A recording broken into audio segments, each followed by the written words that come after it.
State of हर्मुज पर युद्ध का बड़ा असर शुरू हो चुका है। ये एक छोटा सा हिस्सा है जहां से दुनिया में, खास करके एशियाई कंट्रीज में, जो तेल की आयात होती है वो यहीं से होती है। और यहां पर तेल के 150 टैंकर अटके हुए हैं। ईरान, इराक, कुवैत और यूएई के तट पर ये सारे जहाज फंसे हुए हैं। भारत के साथ साथ चीन और बाकी एशिया के बाकी देशों में, ऑस्ट्रेलिया के लिए भी यहीं से तेल का सप्लाई होता है और यहीं से तेल के सारे टैंकर्स, जहाज स्टेट ऑफ हर्मुज के पास से गुजरते हैं। और इस युद्ध के चलते ये सारे टैंकर्स यहीं पर फंसे हुए हैं।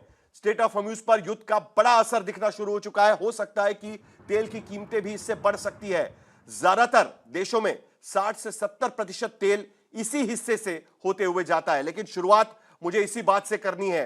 एम्बेसडर अनिल त्रिगुनायत, आमतौर पर हमने देखा है, खास करके अखाती देशों में, जब भी युद्ध होता है उनका सुप्रीम लीडर, उसकी हत्या होती है या वो देश से भाग निकलता है, पूरा रिजिम कोलैप्स हो जाता है। लीबिया में हमने देखा गद्दाफी की मौत के बाद वहां पर किस तरीके से अफरा तफरी हुई। सीरिया में भी हमने देखा कि किस तरीके से बशर देश छोड़कर चले गए। उसके बाद वहां पर अफरा तफरी हुई और सद्दाम हुसैन का भी हमने मामला देखा। लेकिन ईरान अलग बात है, वहां पर सिस्टम इन प्लेस है।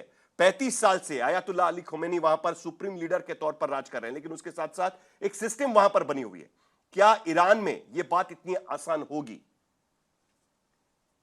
देखिए, आसान तो नहीं होगी क्योंकि वहां पर एक ये आइडियोलॉजिकल कनेक्ट है और लगभग 40 से 50% लोग अभी भी उसी आइडियोलॉजी में विश्वास करते हैं जो आयतुल्लाह खमेनी ने या खुमैनी ने उनके पहले ये एस्टेब्लिश की थी। तो इतना आसान नहीं होगा और कंट्री के अंदर में चेंज की आवश्यकता थी, ये सब लोग मानते थे। लेकिन किस तरह का चेंज चाहिए, किस तरह का रिफॉर्म चाहिए, उसके ऊपर में दो ग्रुप्स हैं, उनके ऊपर में आपस में काफी समस्याएं थी। तो मैं समझता हूं कि जो अमेरिका या इसराइल की जो इस वक्त पॉलिसी रही और यह कैलकुलेशन रही, वो यही रही कि जो लोग यंग लोग हैं या जो डिसग्रंटल्ड हैं इस रिजीम से, वो शायद तख्ता पलट कर सकते हैं। और इसीलिए उन्होंने मिलिट्री इंटरवेंशन करके ये करने की कोशिश की और सारी टॉप लीडरशिप को एक तरह से वो खत्म कर रहे हैं वहां पर। लेकिन इतना आसान नहीं होगा। हो भी सकता है कि सिविल वॉर शुरू हो जाए वहां पर बाद में, अगर ये सब खत्म हुआ। मैं लिबिया में एम्बेसडर था, आपने उसका जिक्र किया। उस वक्त में जब ये इमीडिएटली गद्दाफी को मारा गया, कि इमीडिएटली बाद में वहां पे था, हालत क्या हुई कंट्री की, आज तक सुधरा नहीं है, सुलझा नहीं है। तो अमेरिका की तो ये पॉलिसी रही है कि हर जगह, चाहे वो इराक में रहा हो, ईरान में रहा हो या कहीं पे भी हो, हर जगह उनको यही है कि रजीम चेंज कर दो, लेकिन उसके बाद जो होगा देखा जाएगा। तो उनको उससे मतलब नहीं है। और नहीं ये अगर एक तरह का नहीं, लेकिन डिस्टेबलाइज हो जाता है ईरान, तो सारी दुनिया के लिए एक बहुत बड़ी समस्या हो जाएगी, खास तौर से मिडिल ईस्ट के रीजन के लिए। जी, जी। नहीं, लेकिन सवाल अभी भी ये बनता है, और मेजर जनरल बिशंबर दयाल भी हमारे साथ है, लेकिन उनके पास जाने से पहले एक बार फिर मैं आपसे जानना चाहूंगा। लिबिया का जिक्र आपने किया, आप वहां पर थे। लिबिया, सीरिया या इराक में और ईरान में फर्क क्या हम ये मान सकते हैं? क्योंकि वहां पर जो लीडर्स थे वो पूरी तरीके से उनके हाथ में सत्ता की चाबी थी। अगर वो हट जाते हैं तो कोई सिस्टम उनके पास नहीं था। जबकि ईरान में माना जाता है कि वो सिस्टम है। इससे पहले भी ईरान ये सहन कर चुका है।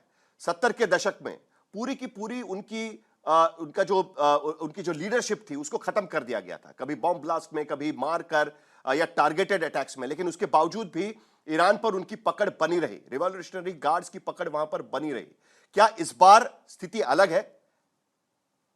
तो स्थिति अलग नहीं है, लेकिन आप देखिए कि वो पकड़ तो रहती है जब जब लोग आपके साथ हों पूरी तरह से। तो जैसा मैंने बताया कि आपको हम्म, देश डिवाइडेड है। 650% हम्म, करीब लोग आप कह सकते हैं कि जो आइडियोलॉजिकली अलाइंड है, तो वो सपोर्ट करते रहेंगे किसी भी तरह से, हम्म, और जो देखने में आ भी रहा है, आपको पब्लिक डिस्प्ले में दिख रहा है। और लेकिन जो लोग हम्म, यंग यूथ पॉपुलेशन है वहाँ की, वो चाहते हैं कि एक तरह का ईरान ओपन होना चाहिए, सैंक्शंस हटनी चाहिए, इकोनॉमिक डिस्ट्रेस खत्म होना चाहिए। तो वो एक रीजन है, उसी को ये लोग एक्सप्लॉइट करने की पूरा कोशिश कर रहे हैं। लेकिन चूंकि ईरान एक सिविलाइजेशनल कंट्री भी है, ये सारी बातें तो है ही है, उस सब के हम्म, बावजूद एक सिविलाइजेशन हम्म, कंट्री है। और उनके पास में एक ही ऑप्शन है, क्या वो ईरान बनना, क्या वो लिबिया बनना चाहते हैं, इराक बनना चाहते हैं, या सीरिया बनना चाहते हैं, या अपने आप को समेट के रखना हम्म, चाहते हैं। तो ये चॉइस डिसाइड करेगी गोइंग फॉरवर्ड, क्योंकि देखिए काफी सारा लीडरशिप खत्म हो गया है और अभी तक खत्म, ये बात खत्म नहीं हुई है कि उनको अभी और भी उड़ाना है। तो अमेरिका का मेन मकसद ये है कि टॉप लीडरशिप जो भी है इसकी जो अयतुल्लाह खमेनी के फॉलोअर्स भी हैं, उनको किसी न किसी तरह हटाया जाए ताकि आगे से वो आ ना पाए। लेकिन रिवॉल्यूशंस में हमेशा नए लीडर्स पैदा होते हैं और आते हैं, वो आते रहेंगे। तो अभी ये कहना बड़ा मुश्किल है कि ये रिजीम रहेगी या नहीं रहेगी, लेकिन आइडियोलॉजी जरूर रहेगी। बड़ी दिलचस्प बात है कि आयातुल्ला, जिसका हिंदी में मतलब अगर हम निकालें तो अल्लाह की निशानी, यह भी माना जाता है, यानी साइन ऑफ गॉड एक तरीके से उन्हें देखा जाता है। और आज की स्थिति में ईरान से जो बयान आया है, उन्हें शहीद घोषित करने की कोशिश हो रही है मेजर जनरल बिशंबर दयाल। और इससे पहले भी, जिसका जिक्र इससे पहले एम्बेसडर कर रहे थे, इससे पहले भी कई बार ईरान के भीतर बड़े प्रोटेस्ट हुए हैं, 2009 में, 2019 में, 2023 में, लेकिन उसके बावजूद रिजीम चेंज वहां पर नहीं हो पाया है।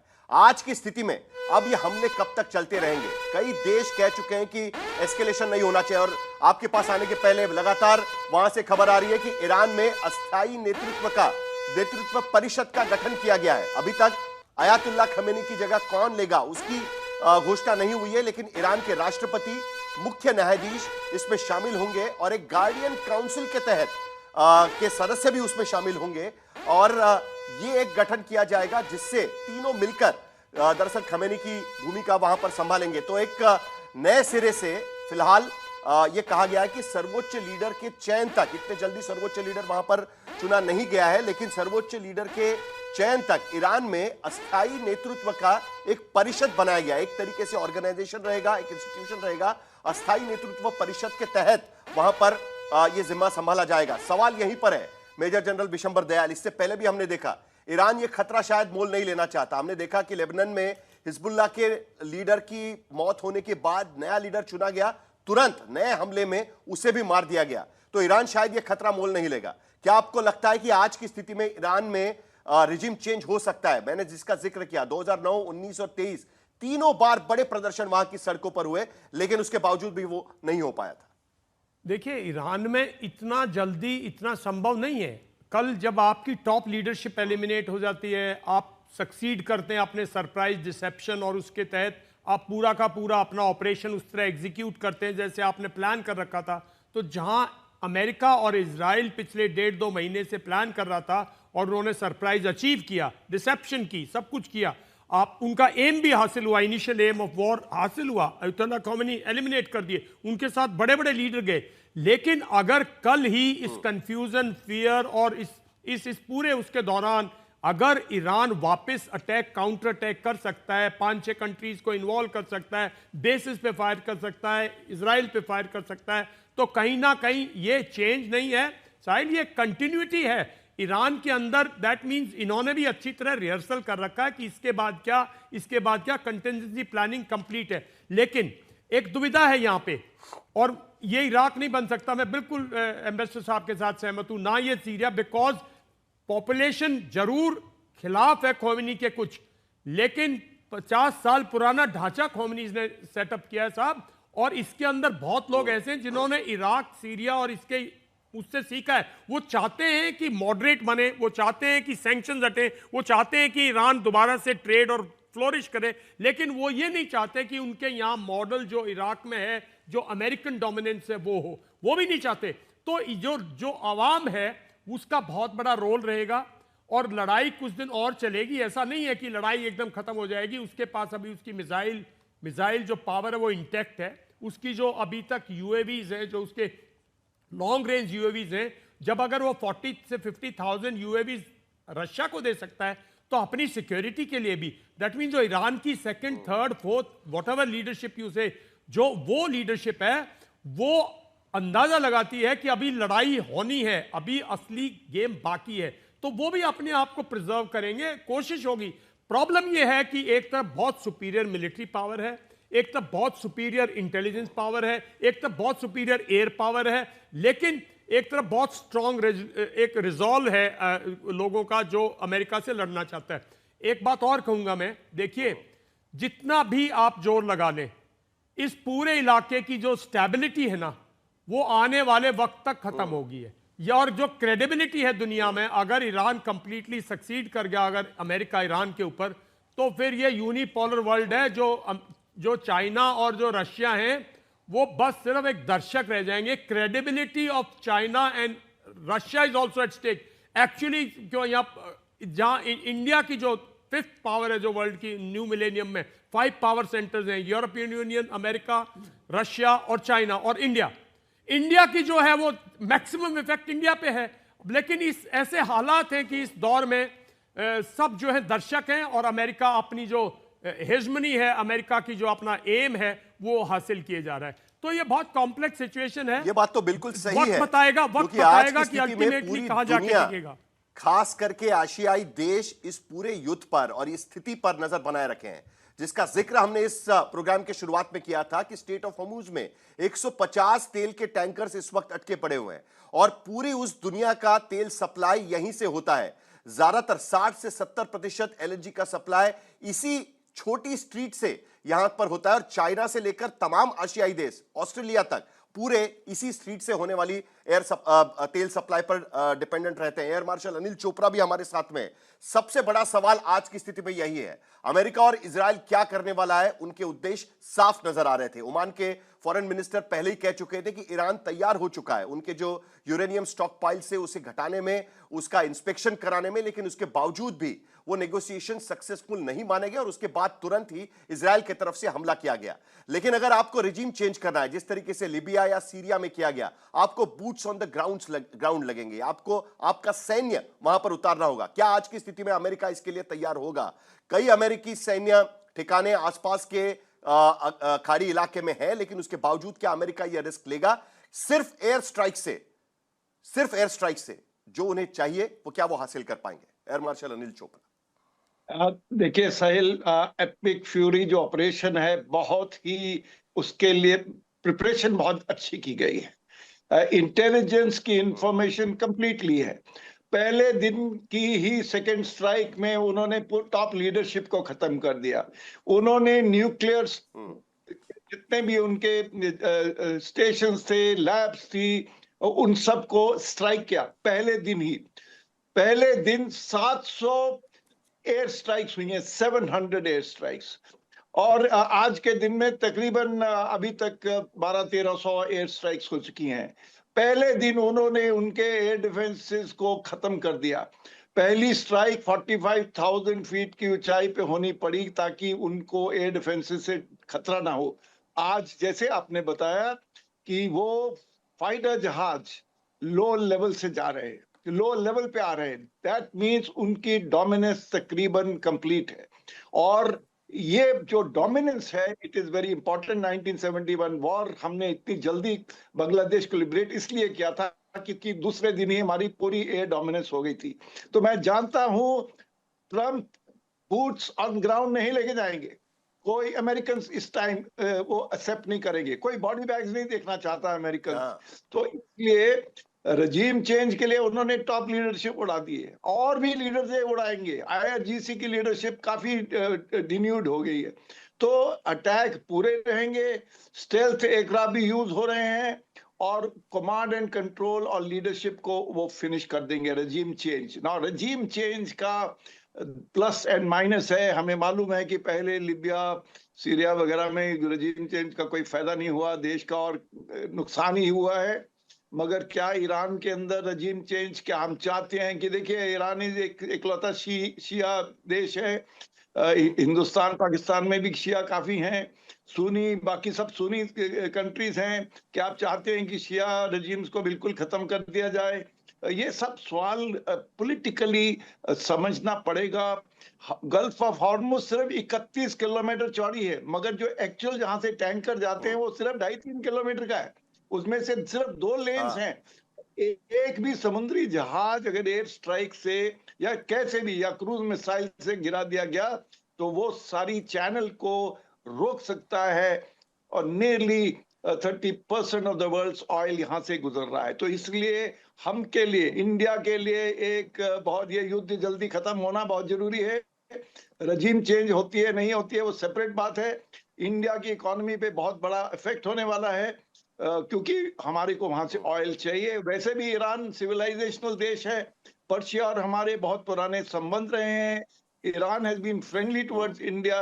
हालांकि हम इजराइल के साथ भी बहुत क्लोजली जुड़े हुए हैं, मगर हम चाहते हैं कि किसी ना किसी तरह ये वॉर जल्दी खत्म हो।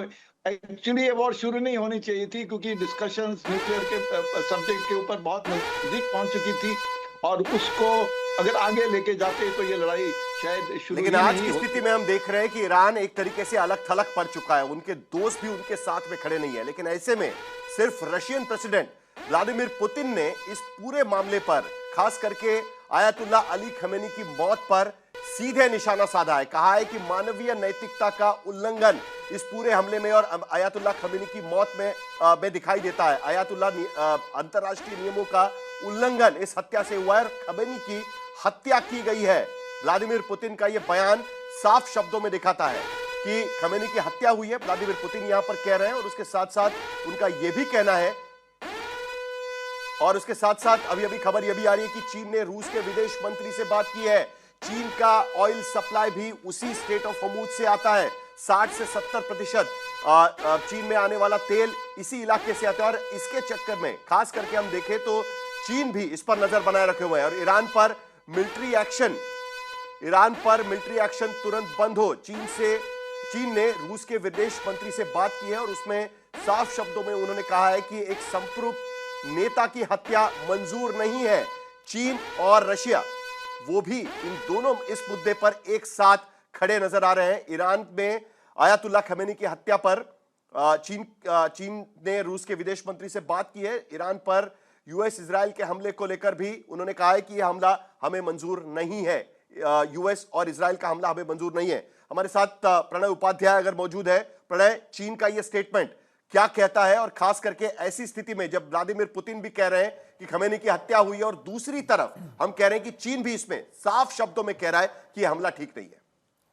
देखिए अगर साहिल पीछे बीते 3 महीनों का आप घटनाक्रम देखें तो वेनेजुएला से लेकर ईरान तक ये दोनों ही चीन के लिए बड़े ऊर्जा के स्रोत थे। उसकी एनर्जी पाइपलाइन के लिए ये दोनों ही देश बहुत महत्वपूर्ण थे और इन दोनों जगह के ऊपर अगर ऑयल सप्लाई इंपैक्ट होती है तो निश्चित रूप से चीन का चिंतित होना बहुत लाजमी है। रूस उसका रणनीतिक साझेदार भी है और रूस के विदेश मंत्री सर्गेई लावरोव से चीन के विदेश मंत्री वांग यी की बातचीत निश्चित रूप से exchange of thoughts, exchange of views होगा। लेकिन यहां पर असली संकट यह है कि ईरान पर तो लगातार बमबारी हो रही है। जैसा आपने अभी थोड़ी देर पहले कहा कि उसके दोस्त भी उसके साथ कहां खड़े हुए हैं यह भी नहीं पता। इन दोनों देशों ने कुछ दिनों पहले ही ईरान के साथ में उसी स्ट्रेट ऑफ हॉर्मुज के पास में उसी फारस की खाड़ी के अंदर सैन्य अभ्यास किया था। लेकिन अब वो रूसी जहाज या चाइनीज जहाज क्या मदद करने के लिए आएंगे, क्या कोई सैन्य कमिटमेंट ये दोनों देश देने की स्थिति में है? फिलहाल तो जवाब ना में नजर आता है इसका। अभी तक कोई संकेत चीन या रूस की तरफ से मिलिट्री एड को लेकर नहीं दिए गए हैं और न ही ये संकेत दिया गया है। एक खबर यह भी आ रही थी कि यूएनएससी की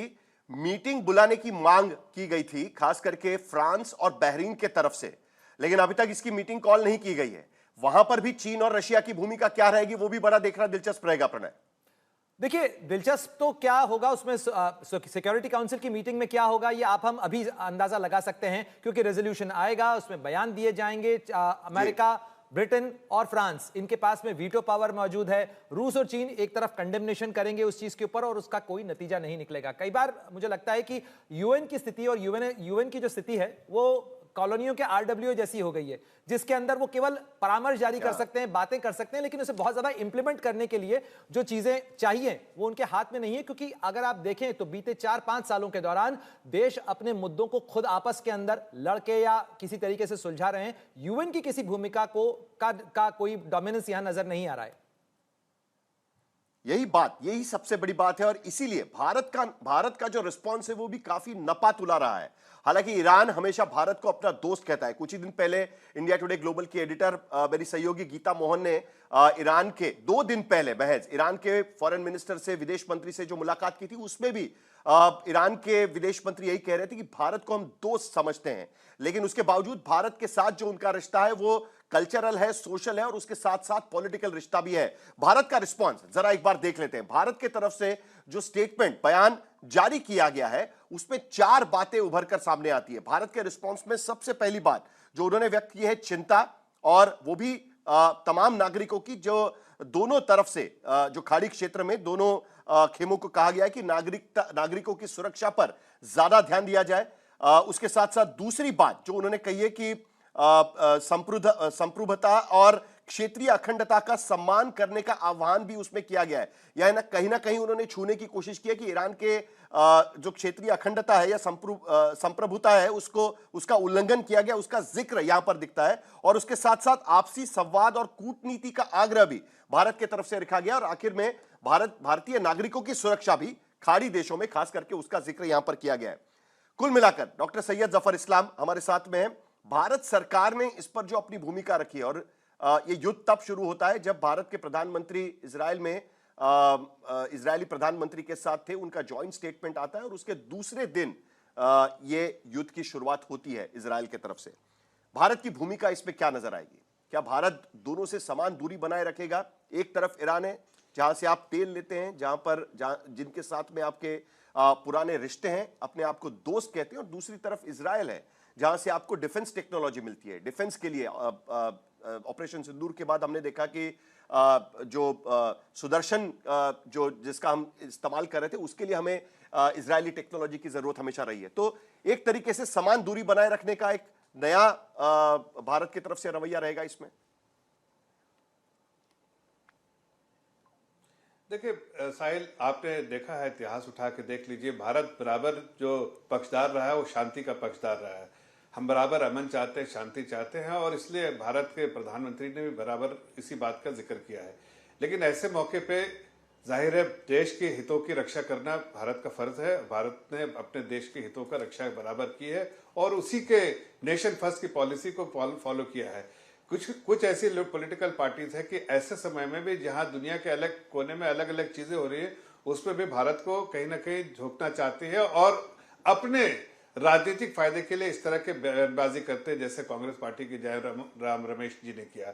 हकीकत तो यह है कि उनको यह भी समझना चाहिए कि ऐसे में भारत के फॉरेन मिनिस्टर ने दोनों देशों के फॉरेन मिनिस्टर से बात की। भारत का रिश्ता दोनों देशों के साथ है और भारत अपने हितों के हिसाब से ही दोनों देशों के साथ रिश्ता रख सकता है और रखता है।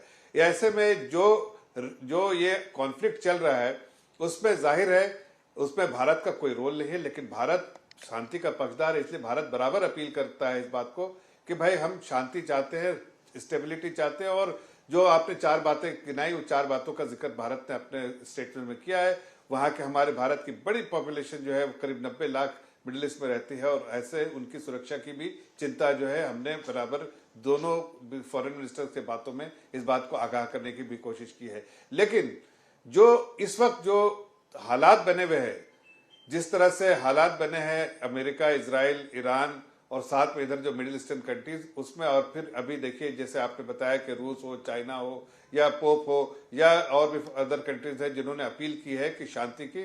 मुझे लगता है कि इस वक्त कूटनीति का इस्तेमाल होना चाहिए और कूटनीति के इस्तेमाल जल्दी जो ग्लोबल प्रेशर के वजह से या और भी दोनों देशों के अयातुल्लाह खमेनी की मौत पर जिस तरीके से चीन या रशिया के तरफ से बयान आया है, भारत सरकार के तरफ से अब तक इस पर कोई बयान नहीं है।